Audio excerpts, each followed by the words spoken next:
Good morning. Let's see. It's Friday, and in 30 minutes I have to be at my for my what shots and junk can we charge you for that we don't need to appointment. So, this is going to be a quickie today, folks. All right, daily text, Isaiah 31:5, like birds hovering overhead. So the Lord of hosts will protect Jerusalem. He will protect and deliver it. He will spare and rescue it. Okay. One of the movies that kind of creeped me out when I was a kid was The Birds by Alfred Hitchcock. And it just seemed at the time excessive in violence and gore. But guess what? We passed that. We live in an age where if it's not like thoroughly disgusting and whatever, um, it's rated PG, and it's kind of gotten out of hand. How we look at life and everything, we kind of have an attitude of, there goes the boys. All right, we kind of have an attitude of blaseness, and some of it's video games. But some of it is growing up with, oh, they're just harmless. Well, after a while, they're not harmless. They start affecting the psyche, and, what you ingest eventually affects you. Okay. If you eat enough garlic, you're going to smell like a garlic bud. Good morning, Aunt Linda. Okay, so you might want to cool it on the death and destruction stuff. Now, I'm probably not going to be a big Hallmark movie gothic romance fan, but I am definitely not in favor of all the blood, guts, and gore and violence. I actually stopped going to James Bond movies after the one where it was like, how many people can you kill in 10 minutes? It was excessive. And I didn't find it entertaining.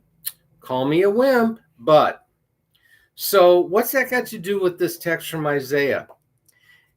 If we shelter with God, we will be better off. We will be protected. We will be cared for. We will be provided for. Okay? Good stuff. Matthew 10:6-7. Jesus said to the disciples, go rather to the lost sheep of the house of Israel. As you go, proclaim the good news. The kingdom of heaven has come near. All right. From a marketing standpoint, that's a terrible idea. All right. If this were not of God, that would have failed, because if you want to change things, you usually go to the people in charge that hold the power and you convince them. In the case of Jesus being the Messiah and God, all right. So what do we have here? We have the disciples being told to go to the weak and powerless. Absolutely. Okay. So that's just, that shows you just how much God is like, wow. All right, let's pray. Thank you, loving God, for your constant presence that protects me from harm. Forgive me when I wander away from the path you have prepared. Rescue me and guide me in the right direction.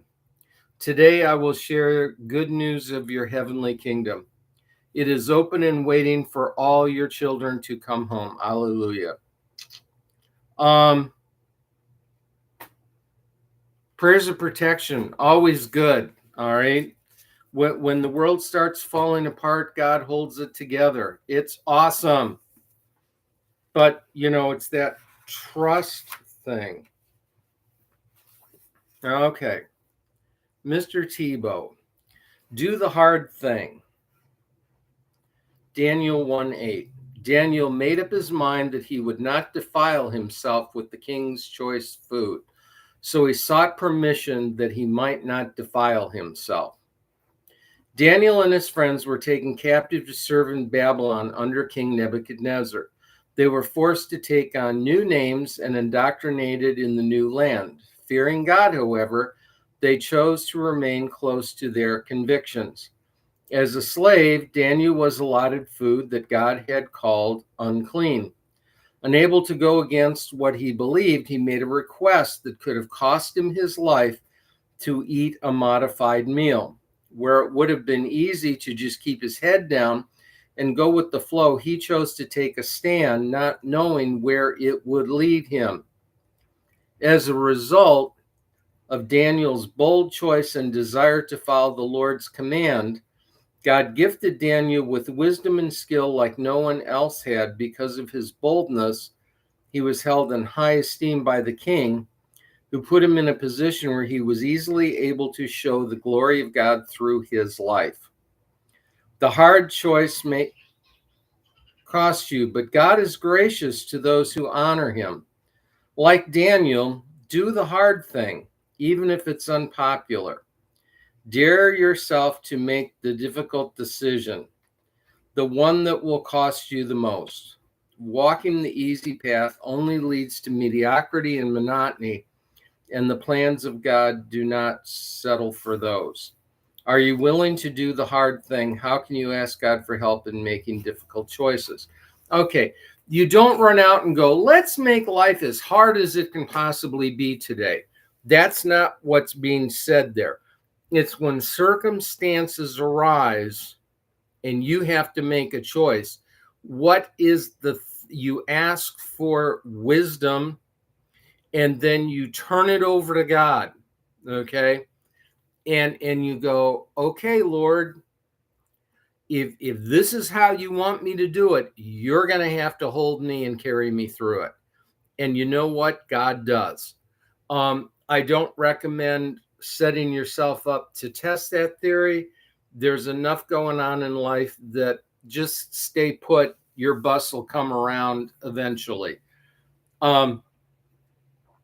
We don't go looking for trouble. As Christians, trouble comes and finds us. All right. How you handle it is, God's going to get you through it. And you can count on that God will do his thing and will carry you, because there's nothing else that's going to be as helpful, as wonderful, all right, or as completely safe. And that's the thing. Ultimate safety, care, and protection. That's the whole thing going on here. But it's trust and a decision to trust God. All right. Okay, here we go. Jesus, I live this day for you. Please guide, protect, and help me to love others as you love me. Everybody, take care. You too, Miss Lori. Bye.